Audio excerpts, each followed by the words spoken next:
ನಮಸ್ಕಾರ ಎಲ್ಲರಿಗೂ ಮತ್ತೊಂದು ವಿಡಿಯೋಗೆ ಸ್ವಾಗತ ಸುಸ್ವಾಗತ. ನಾಳೆ ನಡೀತಾ ಇರೋದು ವರ್ಲ್ಡ್ ಕಪ್ನಲ್ಲಿ ಅತ್ಯಂತ ಬಿಗ್ಗೆಸ್ಟ್ ಮ್ಯಾಚ್ ಅಂತ ಕರೆಸ್ಕೊಳ್ಳೋಂಥ ಇಂಡಿಯಾ ವರ್ಸಸ್ ಪಾಕಿಸ್ತಾನ್ ಮ್ಯಾಚು ನಡೀತಾ ಇರೋದು ನಾಳೆ.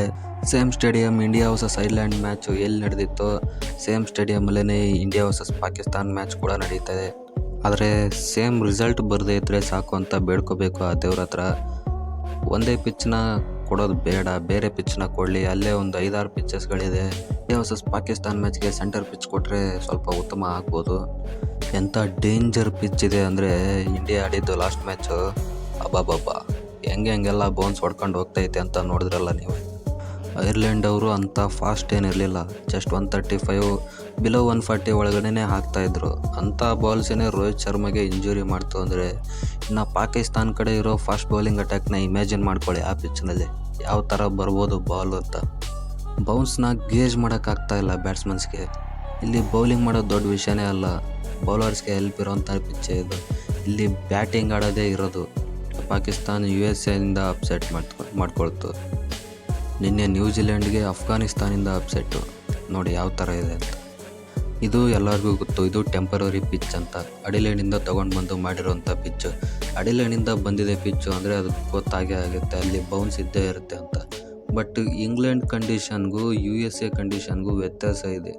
USA ಕಂಡೀಷನಲ್ಲಿ ಇಂಗ್ಲೆಂಡ್ಗಿಂತ ಜಾಸ್ತಿ ಅನ್ನಿವನ್ ಬೌನ್ಸ್ ಆಗ್ತಾಯಿದೆ.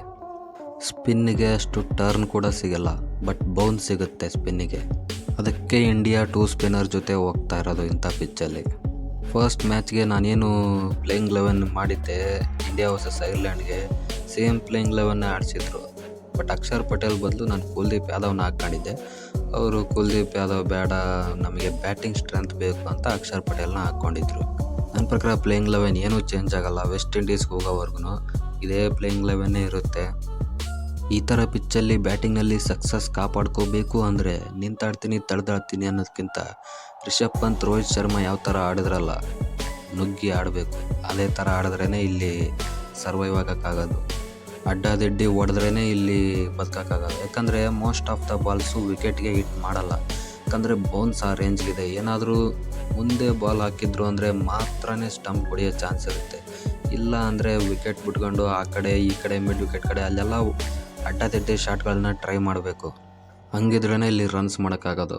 Same as usual Rishabh Pant ಏನು ಮಾಡ್ತಾಯಿದ್ರೆ ಅದೇ ಥರನೇ ಮಾಡಬೇಕು. ಇಲ್ಲಿ ಸೂರ್ಯಕುಮಾರ್ ಯಾದವ್ಗೆ ಆ್ಯಕ್ಚುಲಿ ಹೆಲ್ಪ್ ಆಗುತ್ತೆ, ಬಟ್ ಅವ್ರು ಯಾಕೋ ಅದನ್ನು ಯೂಸ್ ಮಾಡ್ಕೊಂಡಿಲ್ಲ ಲಾಸ್ಟ್ ಮ್ಯಾಚು. ನೋಡೋಣ, ಪ್ರಾಬಬಲಿ ಪಾಕಿಸ್ತಾನ ಮೇಲೆ ಅವ್ರದ್ದು ಒರಿಜಿನಲ್ ಇನ್ನಿಂಗ್ಸ್ ಏನಾದರೂ ಬರುತ್ತಾ ಅಂತ.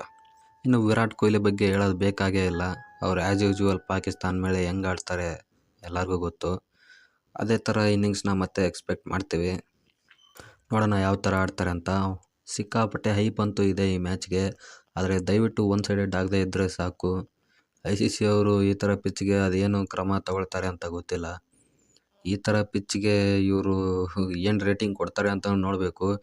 ಇಂಡಿಯಾ ಪಿಚಸ್ಗಳಿಗೆ ಅಂತ ಒಳ್ಳೊಳ್ಳೆ ಪಿಚಸ್ಗಳಿಗೇ ಪೂರ್ ರೇಟಿಂಗ್ ಕೊಟ್ಟಿದ್ದಾರೆ.